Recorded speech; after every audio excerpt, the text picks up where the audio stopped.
Assalamualaikum warahmatullahi wabarakatuh. Ya, waalaikumsalam warahmatullahi wabarakatuh. Terima kasih Bapak Dr. Muhammad Ray Purwanto telah berkesempatan hadir di podcast kami pada siang hari ini. Ya, alhamdulillah. Nah, begini Pak, jadi tema kita pada siang hari ini itu tentang politik hukum Islam. Nah, saya mau berdiskusi sama Bapak Dr. Muhammad Ray Purwanto terkait bagaimana sih sebenarnya politik hukum Islam di Indonesia itu sendiri, Bapak. Ya, pertama berbicara tentang politik hukum Islam ya. Kalau dalam bahasa Arab itu istilahnya siasah syariah. Siasah syariah. Nah, intinya begini sebenarnya. Dalam penerapan hukum Islam di Indonesia, implementasi hukum Islam di Indonesia ini kan perlu trik tata cara bagaimana eksekutif itu kemudian menerapkannya. Nah, ini yang kemudian disebut politik hukum Islam. Kadang kita menyebutnya juga politik hukum, tapi konteksnya ini adalah politik hukum Islam. Bagaimana di Indonesia ini kemudian hukum Islam diimplementasikan. Nah, itu harus pakai politik juga, nggak kemudian tiba-tiba misalnya oke, orang nikah langsung kemudian diundangkan, enggak, pakai bertahap juga. Dulu perlu tata caranya. Nah, trik-triknya itu tata cara pemerintah mengimplementasikan hukum Islam di Indonesia itulah politik hukum Islam. Misal sekarang itu hukum perkawinan, misalnya begitu. Hukum perkawinan itu kan sekarang kita kompilasi hukum Islam sudah dijadikan peraturan yang baku ya. Orang kalau menikah ya patokannya kompilasi hukum Islam itu. Nah, itu kan prosesnya lumayan panjang. Nah, itu proses sampai kemudian diundangkan dan sekarang digunakan oleh para hakim, digunakan oleh para qadhi untuk dalam kehidupan beragama di Indonesia oleh umat Islam ini. Nah, itu butuh politik, butuh tata cara. Itulah politik hukum Islam. Begini Pak Roy, di dalam Islam itu sendiri kan untuk berpolitik itu sangat memungkinkan. Ya. Terutama itu di Indonesia. Ini kan di Indonesia ini terkait politik itu sangat riskan sekali. Ya. Apalagi berkaitan dengan agama. Kita tahu sendiri pemilu kita tuh sebentar lagi.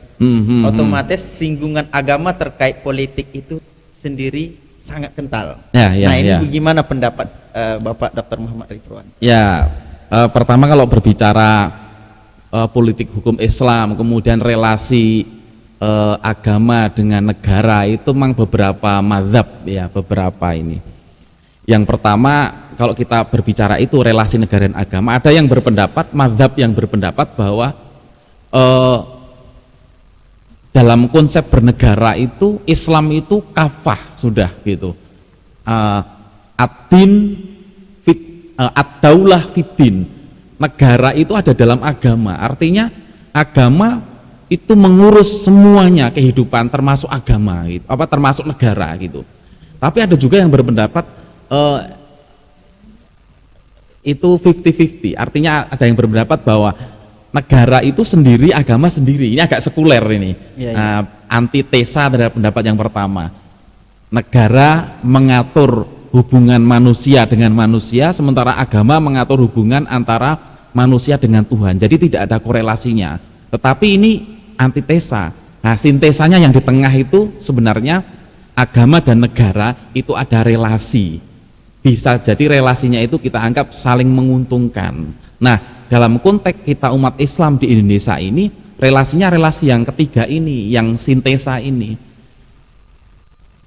Agama bukan kemudian menjadi dasar negara, tapi substansi dari Islam, substansi dari agama itu kemudian terrealisasikan dalam kehidupan bernegara. Misal kita nggak perlu misalnya kemudian mengatakan bahwa dasar negara Republik Indonesia itu Al-Quran, kemudian dasar negara Republik Indonesia itu Pancasila diganti Islam. Nggak perlu begitu. Tapi apa? Tapi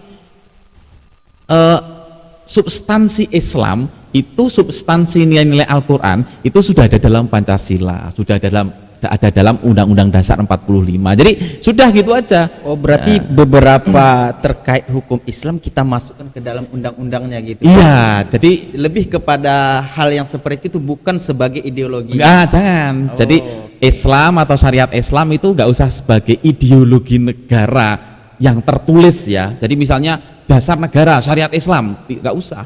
Tapi toh nggak usah seperti itu. Syariat Islam atau hukum Islam atau fikih kita itu kan sudah terundangkan. Nah, ini namanya siasah syariah. Ini politik hukum Islam di sini bermain. Jadi siasah dusturiah itu ada di sini. Jadi kalau kita berbicara misalnya nggak usah kemudian jadi dasar negara syariat, tapi di Indonesia sudah berlaku. Jadi undang-undang perkawinan misalnya, kemudian ada undang-undang zakat, ada undang-undang wakaf, ada undang-undang haji, ada undang-undang tentang ekonomi syariah. Itu semuanya based on Islamic law. Jadi hukum Islam sudah berlaku, sebenarnya sudah berjalan di kita, meskipun kemudian pelan-pelan. Caranya seperti itu. Berarti di negara kita ini Pak ada beberapa institusi yang memang terkait hukum Islamnya sudah berlaku. Seperti di Kemenak kan pasti ada tuh undang-undang yang terkait mengikat kepada Islamnya. Tapi kan tentunya hukum Islam ini memang sebagai anjuran untuk umat Islam sendiri. Nah, kalau kita kaitkan dengan di dalam koruptor itu memang tidak bisa dikaitkan, apa bagaimana Bapak? Misalnya mengapa korupsi tidak pakai hukum Islam ya. Gitu. Nah, begini, ini yang kan banyak beredar di luar di media sosial ya, bahwa kalau seandainya koruptor itu diterapkan dengan hukum Islam, potong tangan, ini kan menimbulkan efek jerah sendiri. Bagus ini pertanyaannya. Nah, itu gimana Bapak? Ini yang menarik. Jadi dalam implementasi hukum Islam itu kan sebenarnya ada 5 ya. Ada 5 tingkatan. Tingkatan yang pertama, kedua, ketiga itu orang nggak akan ada tingkatan itu, orang jarang resistensi. Tapi yang kelima ini, keempat kelima itu orang sudah mulai resisten terhadap hukum Islam. Misalnya, jadi yang pertama itu pemberlakuan hanya masalah dalam ahwalus sasiyah. Jadi hukum Islam diterapkan dalam tingkatan ahwalus sasiyah. Ahwalus sasiyah itu ya perdata Islam. Ini gampang sekali di negara-negara mayoritas muslim menerapkan ini. Indonesia juga iya, hukum perkawinan contohnya. Tingkat level nomor 2 itu penerapan hukum Islam dalam hal misalnya dalam hal-hal yang agak individu tetapi ada hubungannya dengan misalnya ini pekat, penyakit masyarakat itu, miras, kemudian kholwat kalau di Perda Aceh ya, itu masih agak nggak ada tantangan. Terus yang ketiga ini misalnya pemberlakuan level yang ketiga, pemberlakuan hukum Islam di beberapa daerah gitu. Misalnya munculnya perda syariah. Ini level ini masih aman, orang nggak terlalu banyak resisten. Yang keempat ini menjadikan hukum Islam sebagai secara menyeluruh. Jadi yang keempat ini menjadikan pidana Islam menjadi undang-undang. Ini sudah ditentang. Jadi kalau level 1, 2, 3 nggak ada yang menentang. Level 4 itu adalah menjadikan pidana Islam sebagai undang-undang. Ini tentangannya banyak. Yang kelima menjadikan hukum Islam atau syariat Islam sebagai dasar negara. Sudah jelas ditentang nomor 5. Nomor 4 ini mulai ditentang. Makanya kalau yang nomor 1 sampai level 3 nggak ada yang menentang. Berarti aman. Aman. Tapi kalau level 4 ini sudah mulai pertentangan. Tadi kemudian kasus koruptor misalnya. Mengapa korupsi kok tidak kemudian potong tangan atau kemudian kalau orang berzina atau berzina muhson dirajam aja sekalian.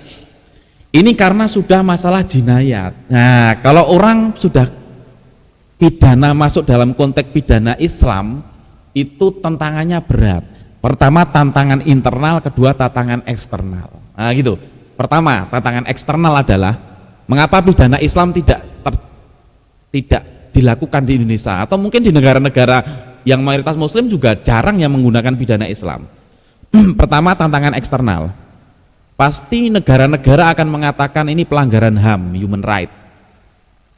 Masa kejam, Islam dianggap kejam, Islam dianggap hukum Islam itu dianggap kejam. Karena ada potong tangan, murtad, misalnya orang murtad kemudian dibunuh, itu orang mencuri potong tangan, kemudian orang berzina dan sebagainya dirajam sampai mati. Nah, ini tantangan pertama dari eksternal. Barat misalnya akan bersuara ini kejam ini. Ini yang pertama eksternal. Kedua, tantangan internal. Tantangan internal itu adalah tantangan misalnya dari orang yang nggak siap. Nah, satu ya, orang yang tidak siap. Cobalah misalnya, ini guyonan, saya sering guyon. Ini coba misalnya kok orang kholwat ditakzir ya, kholwat laki-laki perempuan ditakzir. Orang berzina yang ghairu muhson dijilid 100 kali, yang zina muhson kemudian dirajam sampai meninggal. Itu di Indonesia bisa jadi habis orangnya kalau dihitung-hitung gitu. Iya, sekarang kan banyak pelakor-pelakor itu. Nah, pelakor-pelakor itu hukumannya kalau secara pidana Islam, pelakor-pelakor itu pelakornya maupun laki-lakinya atau kebalikannya itu dilempari batu sampai mati. Kira-kira siap enggak gitu? Wah, ini akan banyak pelakor-pelakor memprotes nanti. Wah, itu. Terus itu yang memprotes pertama itu. Tantangan internal kedua, para pemikir-pemikir yang tidak sesuai, yang pemikirannya tidak sesuai dengan konsep fikih klasik akan menentang juga. Karena banyak orang yang berpendapat bahwa sebenarnya itu bisa ditafsirkan, bisa ditakwilkan. Jadi misalnya asariku wasariqatu faqta'u aydiyahuma itu bukan potong tangan tapi potong kekuasaannya. Misalnya begitu. Itu bisa ditafsirkan begitu. Kemudian ayat-ayat yang berkaitan dengan jinayat itu juga bisa ditafsirkan. Sehingga pasti akan ada tantangan. Itu yang problem sekarang. Berarti tantangan untuk hukuman para koruptor itu ada dari eksternal dan ada di internal sendiri gitu ya. Iya. Eksternal itu mungkin di negara-negara barat yang menentang hal hukum yang sekejam itu yang dianggap sama mereka gitu. Ya. Seperti potong tangan. Kalau di internal ya bisa kepentingan. Iya, kepentingan. Bisa kepentingan, bisa ada kelompok tertentu yang tidak menyukai hal itu yang bertentangan terhadap mereka. Iya, nah, itu gitu. Juga sangat tadi saya menggarisbawahi juga Bapak terkait hukum Islam terhadap para pelaku. Nah, ini kan hitsnya ini Bapak. Oh. Kita tahu sendiri perkembangan sosial media itu kan juga sangat cepat sampai kepada kita. Iya. Orang-orang yang mencoba menduakan itu kan pasti nanti dapat video ini dan istrinya marah. Nah, Islam sendiri itu bagaimana pandangan terhadap itu juga Bapak? Jadi ini problem masyarakat ini terlalu banyak sebenarnya terkait hal-hal yang seperti itu. Ya itu memang, maka sekarang kan muncul orang mau mengamandemen tentang KUHP itu, kitab undang-undang hukum pidana itu, dan memasukkan misalnya salah satunya zina itu Pak. Iya. Nah, zina itu kan katanya mau dimasukkan ke undang-undang. Jadi misalnya orang kok menginap di hotel kemudian tanpa bukan suami istri maka bisa dipidanakan. Nah, ya kembali lagi ke situ, kembali lagi ke kalau kita mau kemudian konsepnya hukum Islam, hukum pidana Islam ya itu digali hukum pidana Islam itu. Tapi kemudian kalau kita misalnya meskipun belum sampai ke konsep pidana Islam yang maksimal tapi paling tidak mendekati ya seperti tadi lumayan, karena konsep zina sudah masuk di situ, sudah masuk, daripada selama ini misalnya konsep zina kan tidak ada dalam KUHP. Nah, ini kita mencoba untuk biar ada. Tapi ya itu sekali lagi perlu politik hukum Islam, tata cara bagaimana biar kemudian di masyarakat undang-undang itu diterima, kemudian di eksekutif legislatif itu juga berjalan itu. Sebenarnya kan sudah terwadahi ya Pak terkait terkait undang-undang perzinahan itu adalah salah satu politik hukum Islam tersendiri. Berarti sekarang itu tergantung bagaimana perkembangannya. Kalau seandainya nanti ya kita lihat bagaimana nanti para anggota dewan itu tapi dengan polemik politik kita saat ini, terutama terkait yang kasus menginap di hotel berduaan tanpa ada status pernikahan. Nah, ada hal yang menarik juga Bapak, ini beberapa tahun belakang ini tentang terkait politik hukum Islam, yaitu dengan politik identitas Bapak. Nah, ini kan jadi problem sendiri. Mungkin di kalangan masyarakat itu ada yang A dan B itu kan selalu kontradiksi hal itu. Nah, ini apalagi dengan pemilu ini kan banyak pasti nih muncul hal yang begituan lagi. Nah, ini bagaimana Bapak, pandangan Bapak terkait ini? Ya, kalau saya melihat politik identitas ini politik yang sebenarnya kan politik ini lebih kepada politik, tapi membawa agama, aktivitas politik ya, yang membawa agama, identitas agama untuk kemudian mendukung atau untuk membawa agama dalam ranah politik. Sebenarnya kan seperti itu. Jadi membawa agama dalam ranah politik. Kalau dalam konteks Indonesia, sebenarnya dalam konteks bernegara Pancasila kita seperti ini ya, saya sepakat dengan banyak orang yang kemudian mencoba untuk sudahlah nggak usah pakai politik identitas. Jadi identitas itu terutama identitas agama ya, sudah nggak usah pakai itu. Tetapi yang penting adalah kemudian kalau kita mendukung dan kemudian membawa ke ranah politik, maka yang penting itu kinerja dan sebagainya. Orang itu kinerjanya, kemudian sisi-sisi positifnya yang diangkat. Ya, sisi-sisi positif dia kinerja selama ini yang diangkat. Tapi nggak usah kemudian pakai nama label agama misalnya, sebab label agama itu yang kemudian memecah belah. Dan inilah yang terjadi, misalnya politik identitas ini yang memecah belah negara-negara Islam. Suriah sampai hancur berantakan seperti ini. Kemudian Irak dengan politik Sunni Syiahnya, Suriah juga dengan Sunni Syiahnya, Libya dengan Sunni Syiah dan sebagainya. Itu politik identitas mecah belah semuanya. Karena memang orang itu kan kalau sudah pakai nama agama, identitas agama, kemudian nanti sudah dibawa ke ranah penafsiran yang berbeda, ke ranah kemudian beda agama, kemudian dianggap jihad dan sebagainya, pemaknaan jihad yang salah. Ini yang berbahaya ini. Nah, sampai kemudian nanti kalau kafir, wah ini berbahaya lagi. Jadi itu yang dikhawatirkan. Nah, selama ini kita sudahlah melihat politik identitas yang merusak sendi-sendi di negara-negara mayoritas Muslim di Timur Tengah itu, sudahlah kita tinggalkan itu. Sebab kalau kita angkat lagi, misalnya mau diterapkan di Indonesia, ini berbahaya, itu bisa berbahaya.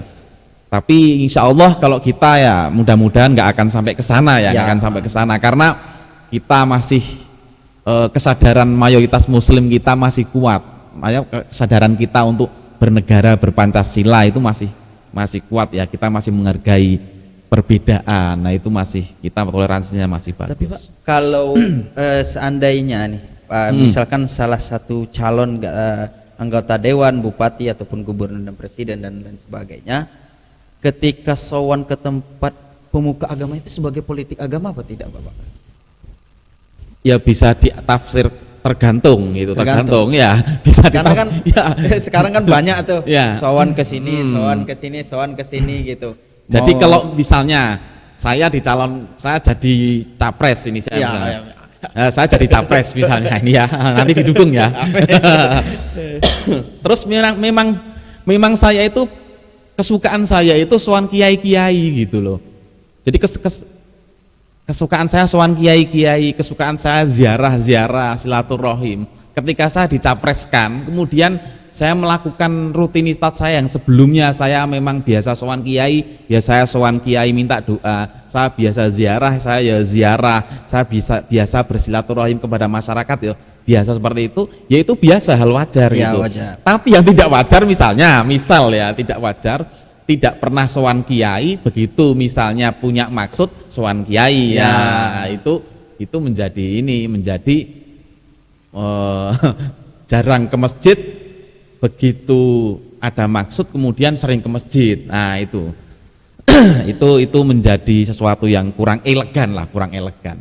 ya kurang elegan gitu saja. Ya, karena kan memang perkembangan politik kita kan selalu dengan identik yang begitu, Nur. Ya, ya. Apalagi dengan sosial media sekarang.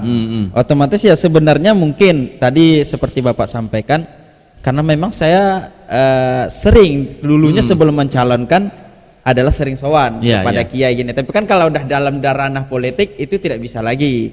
Karena otomatis orang beranggapan di luar itu bahwa ya ini saya nggak pernah melihat dia sowan, padahal kita udah pernah sowan. Tapi kan di dalam dunia politik seperti itu. Nah ini kadang dunia media sosial ini Bapak yang kadang mengganggu kita. Hal yang biasa kita lakukan ternyata dianggap mereka itu nggak biasa. Nah kalau dalam politik tersendiri kan otomatis sekarang kan banyak beberapa partai agama ya Pak. Ya bisa dianggap salah satu partai yang mewadahi agama tertentu. Nah sejauh ini peran partai politik itu bagaimana Bapak terkait hukum Islam tersendiri? Indonesia itu punya sejarah panjang punya sejarah panjang tentang partai politik yang mengusung identitas agama sebagai asasnya gitu. Tapi sejauh ini kalau akhir-akhir ini sekarang rata-rata sebagian besar partai politik berasaskan Pancasila gitu. Pancasila dan ini kalau kita lihat sejarah partai politik yang berdasarkan agama itu kan tidak pernah menang. Itu membuktikan bahwa kesadaran mayoritas umat Islam di Indonesia itu meskipun 90 atau 89% mayoritas Islam, tapi tidak mau atau tidak senang, tidak welcome misalnya agama itu dalam tanda kutip dipolitisasi begitu. Tapi dalam konteks politik hukum Islam peran itu juga besar. Artinya begini, tapi toh tidak peran partai-partai yang kemudian, jadi kalau kita mau menggolkan undang-undang tentang hukum Islam misalnya perda-perda syariah, kemudian keistimewaan Aceh, undang-undang keistimewaan Aceh, undang-undang haji dan sebagainya, itu kan peran partai politik. Toh itu karena meskipun partainya itu bukan partai berasaskan Islam berdasarkan Pancasila, tapi toh partai-partai itu karena mayoritas umat Islam yang ada di parlemen, maka kemudian ikut memperjuangkan juga. Nah itulah sebenarnya siasah syariah politik hukum Islam di situ. Meskipun nggak usah menyebutkan asasnya adalah asas Islam dalam partainya, tapi toh orang-orangnya orang Islam. Sehingga kita nggak membicarakan misalnya undang-undang haji, ya lolos saja. Kemudian undang-undang wakaf lolos, undang-undang perkawinan Islam lolos gitu, undang-undang wakaf lolos juga gitu. Nah, mengapa lolos gitu? Mengapa tidak kemudian nggak boleh ada undang-undang haji, nggak boleh ada undang-undang tentang keistimewaan Aceh, syariat Islam di Aceh? Mengapa kok itu tidak kemudian tidak lolos? Mengapa kok lolos saja? Karena umat Islam, karena anggota parlemennya banyak mayoritas Muslim, meskipun partainya partai nasionalis, ya gitu loh. Jadi itu kan politik hukum Islamnya bermain di situ ya, politik hukum Islam. Jadi meskipun orang partainya tidak harus berlabelkan Partai Islam, tetapi toh orang-orangnya mayoritas Muslim. Sehingga ketika undang-undang tentang hukum Islam digalakkan atau undang-undang itu kemudian masuk ke parlemen atau digodok di parlemen atau diusulkan oleh eksekutif RUU-nya, kemudian digodok, parlemen akan menyetujui. Nah gitu loh. Ya, itu karena itu politik hukum Islam itu di situ. Berarti sebenarnya kalau begitu terkait perda-perda syariah itu tergantung suara di DPR-nya berarti Bapak? Iya. Kalau seandainya misalkan dominan hal itu menuju untuk membentukkan perda syariah, akan bisa terjadi berarti Bapak? Iya. Jadi pemisalannya. Jadi kalau kayak perda syariah itu nanti kan tingkat 2 dan tingkat 1 ya, karena perda ya. Tapi kalau misalnya undang-undang, misal kemudian DPR menggodok tentang undang-undang pemberlakuan syariat Islam atau pidana Islam di Indonesia. misal anggota dewan itu kok setuju, di antara berapa ratus itu setuju semua, kemudian ini bisa saja terjadi gitu loh, bisa saja. Nah itu nanti tinggal tarik ulur kekuatan itu yang bermain, kekuatan partai politik, kekuatan lobby dan sebagainya. Tapi misalnya kemudian satu voting, kemudian satu parlemen itu mayoritas menghendaki, terjadi. Terjadi. Meskipun nanti bisa jadi sekarang kan kalau kita berbicara lembaga, ada lembaga eksekutif, ada eksekutif, ada legislatif, ada yudikatif. Nah, nanti misalnya kemudian eksekutif dan legislatif itu setuju, kemudian ternyata ada masyarakat yang merasa ini undang-undang syariat Islam ini bertentangan dengan Undang-Undang Dasar 45, bisa di judicial review melalui MK. Nah, nanti berarti itu boleh masyarakat itu, Pak? Bisa. Makanya fungsinya itu kan check and balance antara eksekutif, legislatif, yudikatif, itu kan check and balance. Itu. Berarti ya siapa saja boleh mengusulkan dan siapa saja boleh membantah itu kembali. Ya, nanti misalnya sudah misalnya undang-undang ini, misal undang-undang syariat Islam di Indonesia udah ditetapkan, diketok palu di DPR gitu, ternyata kemudian keluar diterapkan, begitu satu hari diundangkan, ada masyarakat yang kemudian menjudicial review pasal-pasalnya, bisa jadi ajukan ke MK bertentangan dengan Undang-Undang Dasar 45. Itu nanti MK membahas tentang itu. Kalau dirasa tidak sesuai dengan Undang-Undang Dasar 45, ya dibatalkan. Nah, gitu. Jadi check and balance sebenarnya fungsinya. Ada MK, ada MA, segala itu. Ya. Berarti sampai saat ini untuk politik hukum Islam tersendiri ya perkembangan sangat pesat berarti ya Pak, karena sudah seperti tadi yang Bapak bilang kan, terkait haji sudah diwadahi, zakat sudah diwadahi, ada beberapa kategori yang memang itu sudah diwadahi tersendiri di Indonesia. Jadi sudah ada undang-undangkan, ya ada undang-undangnya. Nah, kalau dari Bapak sendiri, nah ini pertanyaan yang ada nggak usulan dari Bapak sendiri, mana tahu didengar ini Bapak, undang-undang yang itu identik dengan Islam sendiri sebelum kita akhir ini, mana tahu didengar undang-undang misalkan apa gitu. Undang-undang apa ya selama ini sudah bagus lah kita umat Islam merasa, kalau saya sebagai umat Islam itu sudah merasa bahwa undang-undang hukum Islam yang selama ini kita butuhkan ya sudah banyak terwadahi begitu. Ya yang penting tinggal implementasinya saja. Kalau berkaitan dengan undang-undang pidana Islam, itu memang itu sesuatu yang berat. Nah, kalau saya merasa itu berat dan sulit untuk apakah mungkin berlaku di Indonesia undang-undang pidana Islam? Ya kalau mungkin, tapi kayaknya berat gitu. Saya sendiri merasa berat tuh, banyak penentangnya. Banyak penentangnya. Mau internal, eksternal pasti ada penentangnya. Banyak penentangnya ya. Oke, terima kasih Bapak Dr. Muhammad Dori Purwanto, bincang-bincangnya diskusi terkait politik hukum Islam. Tadi beberapa pemaparan telah disampaikan. Terima kasih atas waktunya Bapak. Mungkin lain kali kita akan bertemu lagi di podcast mungkin selanjutnya. Terima kasih para pendengar tersendiri.